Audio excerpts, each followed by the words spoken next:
اس وقت ہمارے ساتھ موجود ہے تحریک لبیک پاکستان کے رہنما اور شورا کے رکن جناب ڈاکٹر شفیق امینی صاحب۔ ڈاکٹر صاحب یہ بتائیے کہ اس طرح کے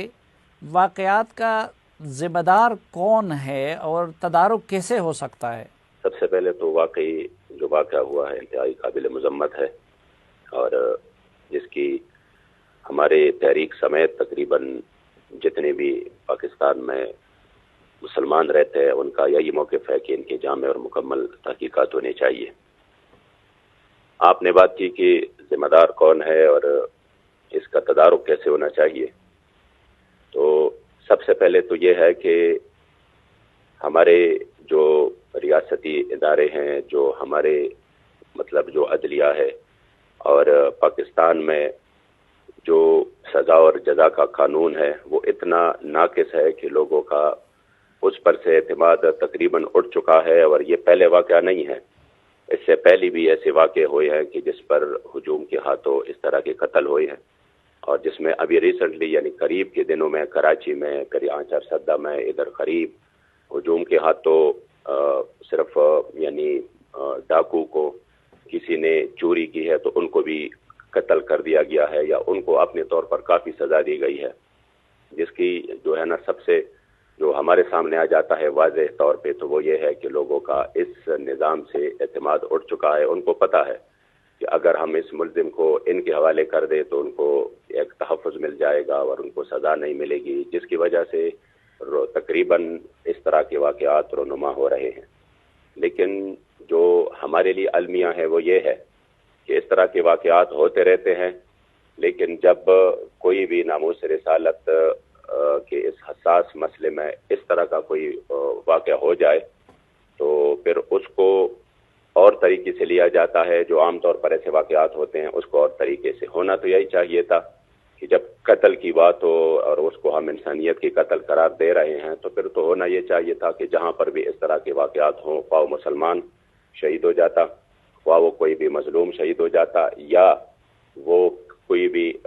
غیر ملکی جو یہاں پر معاہد ہوتے ہیں، جو یہاں پر ان کو ہم نے پناہ دی ہوتی ہے، اقلیتوں میں تھا کوئی بھی ہو، لیکن بطور انسان ہم ان کو لے لیتے تو میرے خیال میں ان واقعات کا تدارک جو تھا وہ ہو سکتا تھا۔ اس طرح 2013 میں راول پنڈی سانحہ راجہ بازار میں اس طرح ہجوم کے ہاتھوں نمازی شہید ہو گئے، اور وہ مسجد کے اندر شہید ہو گئے۔ اس واقعہ میں بھی تقریباً 110 افراد گرفتار ہو گئے، تحقیقات بھی ہو گئی، سب کچھ ہوا، لیکن سزا کسی کو بھی نہیں ہوئی۔ تو اس طرح کے واقعات کا تدارک تو تب ہو سکتا ہے کہ جب حکومت اپنی عملداری کو صحیح بنائے اور وہ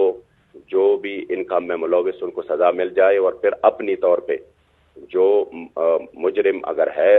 تو اس مجرم کے لیے سزا اور جزا کا عمل بھی انتہائی مضبوط ہو تاکہ لوگوں کا جو اعتماد ہے وہ بحال ہو سکے۔ تو ڈاکٹر صاحب جب آپ خود فرما رہے ہیں کہ حکومت اپنا فرض پورا نہیں کر رہی ہے، عدالتیں نہیں کر رہی ہیں، تو پھر موب جسٹس تو جسٹیفائی ہو جاتا ہے، تو پھر آپ سیالکوٹ کے سانحے کی مذمت آپ کی تنظیم کیوں کر رہی ہے؟ جی مذمت تو ظاہری بات ہے، مذمت تو ہم کریں گے، لیکن یہ تو ایک کمزوری ہے نا کہ کہ جب اتنی حساس مسئلے میں لوگوں کے جذبات اس حد تک مجروح ہو چکے ہیں کہ ماضی قریب میں ایسے واقعات ہو چکے ہیں، مسلمان تو اس مسئلے میں انتہائی حساس ہے۔ وہ تو حضور کی عزت و ناموس کی بات ہو تو بالکل ان کو پھر کنٹرول کرنا نہ ہماری بس کی بات ہے، نہ آپ کی بس کی بات ہے، نہ کسی اور کی۔ اس کے لیے تو ماحول بنانا پڑے گا کہ لوگوں کے اعتماد ماضی قریب میں اسی مسائل میں جو اگر ہمارے سامنے ہوئے ہیں، مثلا ناسیہ کا مسئلہ ہے، کس طریقے سے ان کے لیے جو ہے نا وہ کوششیں کی گئی، کس کے کہنے پر ہو گئی، اور کس طریقے سے پھر اس کا یہ مسئلہ جو ہے نا وہ پوری قوم کے لیے، مسلمانوں کے لیے۔ ڈاکٹر صاحب ذرا اس میں بھی رہنمائی فرمائیے کہ یقیناً یہ سنگین ترین جرم ہے نبی کریم صلی اللہ علیہ وسلم کی توہین کی ناپاک جسارت کرنا۔ اسی طرح آپ کیا سمجھتے ہیں کہ جو لوگ ذاتی مقاصد کے لیے یا سیاسی مقاصد کے لیے یا کاروباری مقاصد کے لیے کسی پہ جھوٹا الزام لگاتے ہیں توہین رسالت کا، تو شریعت اس حوالے سے کیا کہتا ہے اور اس کا تدارک کیسے ممکن ہے؟ اصل میں صافی صاحب، شریعت تو اس مسئلے میں بالکل واضح ہے کہ جنہوں نے ہمارے بابا جی فرماتے تھے کہ اگر جنہوں نے ناموس رسالت کا مسئلہ اپنے ذات کے لیے استعمال کیا، اپنے ذاتی اغراض و مقاصد کے لیے، تو انہوں نے پھر بچنا کوئی نہیں، اللہ کریم ان کو دنیا اور آخرت دونوں میں ذلیل کرے گا۔ اسلام کا بھی یہی ہے موقف کہ من قتل معاہدا فی غیر کنہ حرم اللہ علیہ الجنہ، جنہوں نے بھی کسی معاہد کو جو کہ جنہوں نے پناہ لی ہو، اگر اس کو اسی طرح صرف ان کی کفر کی وجہ سے قتل کیا جائے تو اللہ کریم ان پر جنت بھی حرام کرے گا۔ اور میں صافی صاحب آپ کو یہ بتاؤں کہ یہ جو حدیث ہے یہ ہم نے بابا جی کی خطبات سے یاد کی ہے، یعنی وہ بار بار یہی تعلیم دیتے تھے، وہ تدارک چاہتے تھے کہ اس چیز کا تدارک ہو جو کہ مذہبی طبقے پر ایک خاص طبقہ یہ الزامات وہ کر رہے ہیں مسلسل کہ ان لوگوں نے جو ہے نا یہ کیا وہ کیا، تو وہ یہ حدیث میں ہم نے بابا جی سے سنی ہے۔ اور آپ ہمیشہ یہ کہتے تھے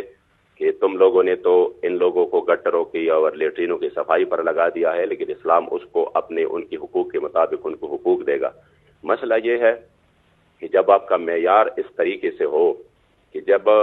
یہ اس حوالے سے کوئی مسئلہ ہو تو اور معیار ہو،